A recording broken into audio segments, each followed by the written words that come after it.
Hey guys, and welcome back for another lesson on circles. Today we're going to have a look at the area formula for circles. And there is only one area formula for circles. That's pi r squared. That's where we're given the radius. The way that you can remember that this is the area formula rather than the circumference formula is that it's got squared in it.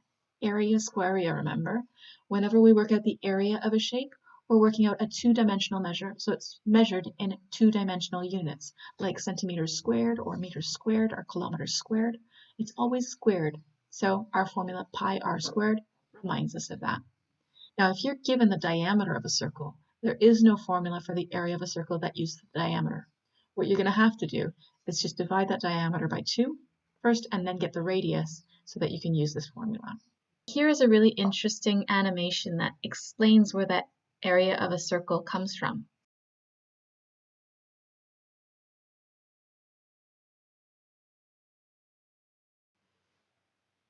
Now, as we just saw, you can open up a circle, peeling away layer after layer, and you will see that it turns into a triangle, an isosceles triangle in this case, where the first layer that we peeled off from that circle was the full circumference of the circle.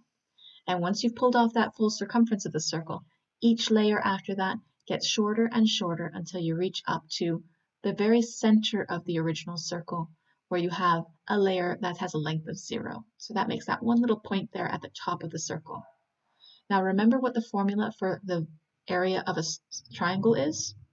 Area of a triangle is base times height divided by 2. And for this particular triangle, which we made from the circle, we've got a base of the circumference and a height, which is the radius. So we can write the area of the triangle is equal to the area of the circle using the terms that we would have for the circle, which is the circumference and the radius. So the area of a circle is equal to the circumference multiplied by the radius divided by 2, same as the area of the triangle. Now this doesn't look like the formula that I showed you before until we substitute in our formula for the circumference in this. The circumference of a circle is 2 pi r. And if I do 2 pi r times r, that's going to be 2 pi r squared, right? R times r makes r squared. Now this fraction can still be simplified, and it must be simplified because it's still not the formula that I showed you before, but hopefully you can already see a fraction. We divide the top and the bottom by the highest common factor, and in this case that's 2. 2 pi r squared divided by 2 is just going to be pi r squared. And if I divide the bottom by 2, we may as well just be dividing by 1, and that's just pi r squared on its own. So as you see, we've got the formula that I showed you before. The area of a circle is pi r squared, and we got it based on the idea that if you peel a circle open, you could make this isosceles triangle. Now, of course, you don't need to memorize this method. You just need to know the formula. Now, let's use that formula. So the area of a circle is pi r squared. Work out the area of the circle given the radius is 3 centimeters. So you see my diagram here. I can clearly see that is the radius from the center of the circle out to the side, 3 centimeters. So I'll just go ahead and use this formula directly. A is equal to pi r squared. Now when I substitute the value of 3 in for r, it's always a good idea to use brackets. Not that it makes a difference this time, but in future it might.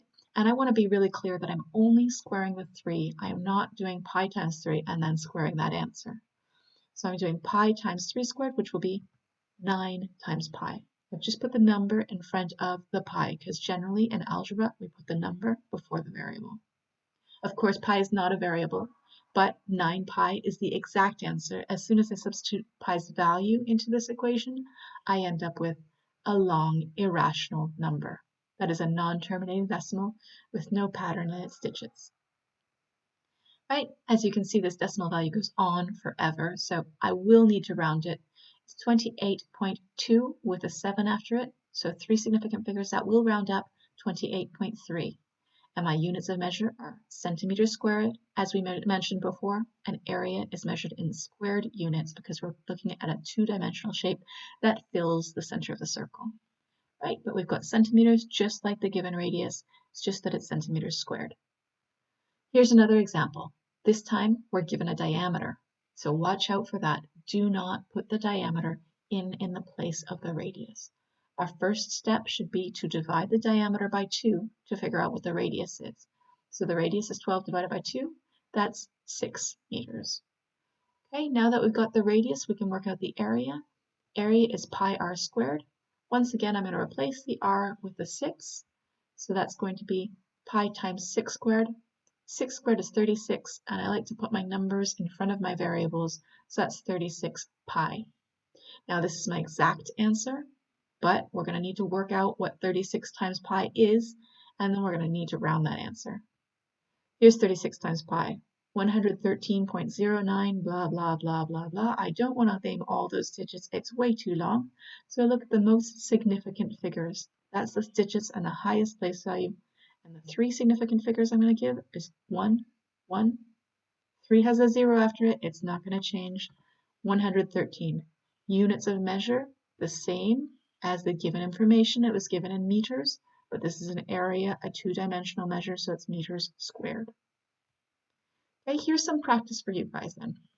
Here you've got some circles where you're given either the radius or the diameters, so make sure that you use the correct steps. If you're given a diameter, you'll need to divide first by 2 to get the radius and then use the formula to work out the area. Now your areas are going to be long, non-recurring, non-terminating decimal values, so you're going to need to round to 3 significant figures. Down here, you're not given any diagrams, but you are told diameter or radius. If you're given a diameter, remember to first find the radius and then use the area formula to work out the areas. Don't forget to give your units of measure in squared units. So here we're going to give it in centimeters squared. Here we're going to give it in millimeters squared. Okay, take a minute to go ahead and go through that. You're going to want to hit pause so that you can copy the information given, either by drawing the diagram or by stating given r equals 7, given d equals 4, and so on. So hit pause now so that we can go to the answers when you're ready. Here come the answers. Starting with A, B, C, and D. Those are your exact areas. As you see, I haven't substituted pi into my calculation yet. Those are my answers for the areas when they're rounded to 3 significant figures. Here comes the answers for E, F, G, and H. Those are my exact areas. As you see, they're in terms of pi. I haven't used the value pi yet. And those are my areas to 3 significant figures once I've substituted in pi and rounded. Okay, so that's it for this lesson. Please let me know if you've had any problems or if there's any mistakes, and keep in touch.